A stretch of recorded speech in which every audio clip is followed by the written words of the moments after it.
ಮಗ ಕೋಳಿ ಮೊಟ್ಟೆನ ಆಚೆಯಿಂದ ಹೊಡೆದ್ರೆ ಆಮ್ಲೆಟ್ ಆಗೋಗುತ್ತೆ, ಅದೇ ಮೊಟ್ಟೆ ಒಳಗಡೆಯಿಂದ ಹೊಡೆದ್ರೆ ಮರಿ ಆಚೆ ಬರುತ್ತೆ.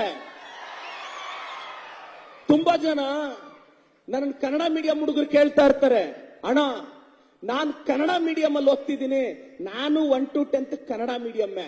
ಬಹಳಷ್ಟು ಜನ ಕೇಳ್ತಾರೆ, ಅಣ್ಣ ನಾನು ಕನ್ನಡ ಮೀಡಿಯಂ ಅಲ್ಲಿ ಓದಿದ್ದೀನಿ, ನಾನು ಡಾಕ್ಟರ್ ಆಗ್ಬೋದಾ, ಇಂಜಿನಿಯರ್ ಆಗ್ಬೋದಾ, ನನಗೆ ಇಂಗ್ಲಿಷ್ ಬರಲ್ಲ ಅಂತ. ಇಂಗ್ಲಿಷ್ ಇರೋದೇ ತಪ್ಪು ಮಾತಾಡಕ್ಕೆ, ಕರೆಕ್ಟ್ ಆಗಿ ಮಾತಾಡಕ್ ಕನ್ನಡ ಇದೆ ಅಲ್ವಾ? ಅದಕ್ಕೆ ಇಂಗ್ಲಿಷ್ ನ ತಪ್ಪಾಗಿ ಮಾತಾಡಿದ್ರೇನೆ ಅದು ಭಾಷಾ ಪ್ರೇಮ. ಅದು ನನ್ನ ಯಾರೋ ಕೇಳಿದ್ರು, ಏನ್ ಪ್ರದೀಪ್ ನೀನ್ ಇಂಗ್ಲಿಷ್ ಸರಿಯಾಗಿ ಮಾತಾಡಲ್ಲ ಅಂತ. ಕನ್ನಡ ಕರೆಕ್ಟ್ ಆಗಿ ಮಾತಾಡ್ತೀನಿ. ಅದಕ್ಕೆ ಯಾರಾದ್ರೂ ನಿಮ್ಗೆ ಇಂಗ್ಲಿಷ್ ಬರಲ್ಲ ಅಂದ್ರೆ ಕನ್ನಡಿಗ ಅಂತ ಹೇಳೋ. ಮಗ ಕೋಳಿ ಮೊಟ್ಟೆನ ಆಚೆಯಿಂದ ಹೊಡೆದ್ರೆ ಆಮ್ಲೆಟ್ ಆಗೋಗುತ್ತೆ, ಅದೇ ಮೊಟ್ಟೆ ಒಳಗಡೆಯಿಂದ ಹೊಡೆದ್ರೆ ಮರಿ ಆಚೆ ಬರುತ್ತೆ.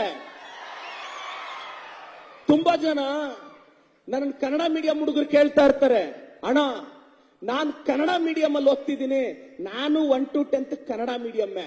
ಬಹಳಷ್ಟು ಜನ ಕೇಳ್ತಾರೆ, ಅಣ್ಣ ನಾನು ಕನ್ನಡ ಮೀಡಿಯಂ ಅಲ್ಲಿ ಓದಿದ್ದೀನಿ, ನಾನು ಡಾಕ್ಟರ್ ಆಗ್ಬೋದಾ, ಇಂಜಿನಿಯರ್ ಆಗ್ಬೋದಾ, ನನಗೆ ಇಂಗ್ಲಿಷ್ ಬರಲ್ಲ ಅಂತ.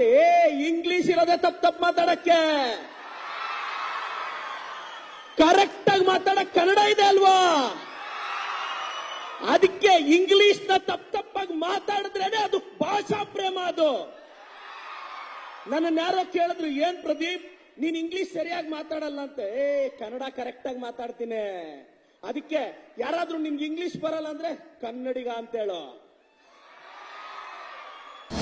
ಅನುಕ್ಷಣದ ಸುದ್ದಿಗಳಿಗಾಗಿ ವಿಸ್ತಾರ ನ್ಯೂಸ್ ಯೂಟ್ಯೂಬ್ ಚಾನೆಲ್ ಸಬ್ಸ್ಕ್ರೈಬ್ ಮಾಡಿ. ಹೊಸ ಸುದ್ದಿಗಳ ನೋಟಿಫಿಕೇಶನ್ಗಾಗಿ ಬೆಲ್ ಐಕಾನ್ ಕ್ಲಿಕ್ ಮಾಡಿ. ಲೇಟೆಸ್ಟ್ ಅಪ್ಡೇಟ್ಸ್ಗಾಗಿ www.vistaranews.com ವೆಬ್ಸೈಟ್ಗೆ ವಿಸಿಟ್ ಮಾಡಿ. ಅಂಗೈಯಲ್ಲೇ ಜಗತ್ತಿನ ಸುದ್ದಿ ತಿಳಿಯಲು ವಿಸ್ತಾರ ನ್ಯೂಸ್ ಕನ್ನಡ ಆಪ್ ಡೌನ್ಲೋಡ್ ಮಾಡಿ.